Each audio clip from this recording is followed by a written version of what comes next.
may bata na hinawakan ng pantalon ko, hindi ako inihila niya ako. Sabi ko, anong anak, bakit? Sabi siya, umiiyak siya, sabi niya, Mayor, putuli naman itong paa ko bukas, pero pag nabuhay ako, bigyan mo ako ng paa. Alam mo, dumiretso ako doon sa washroom, beta. Umiyak talaga ako, pero hindi ko pinahalata. Halata lang nakapula ang mata ko. Binalikan ko ang bata, sabi ko, tandaan mo, pag wala akong maibigay sa iyo ng paa, itong isang paa, ipalipat ko sa iyo. Yan ang tandaan mo. Pre, pag napunta ako doon sa inyo, ikaw mag-alaga sa akin, ha? Magpagaling ka. Sir, salamat po talaga, sir. Huwag po kayo magbabago. Itlog. Ang importante yung ginapugiran mo ang hindi matanggal. Pag yan ang tinanggal, putang ina.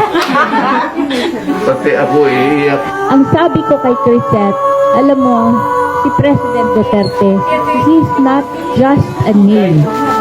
He is not just a person. He is not just a president. He is a symbol of how we should love our country.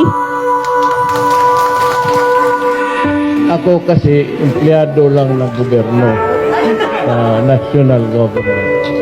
And so whenever I see crowd, of course, sa Pilipino lang ako nagbabaw. O respeto, as a trabahante, nagbabaw ako. Ngayon po, sibilya na ako. Hindi na ninyo ako trabahante. Pareho-pareho na tayo. Pagbabay-babay talaga.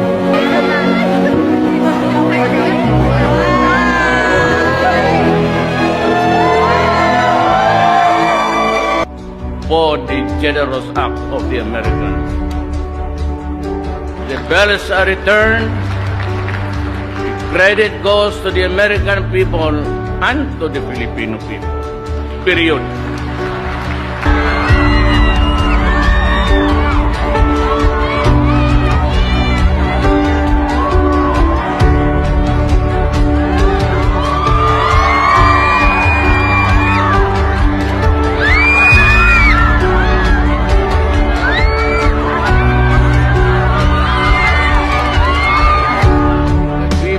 Of the wonderful town of Balingiga.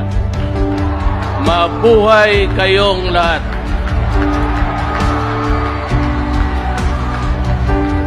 Share your happiness and joy today.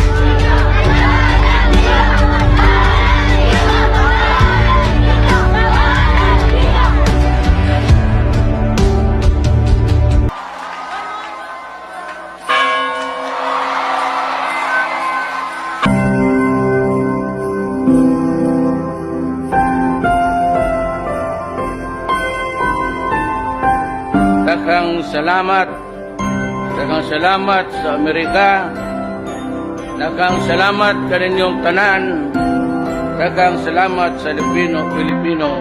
Mabuhay ang Pilipinas.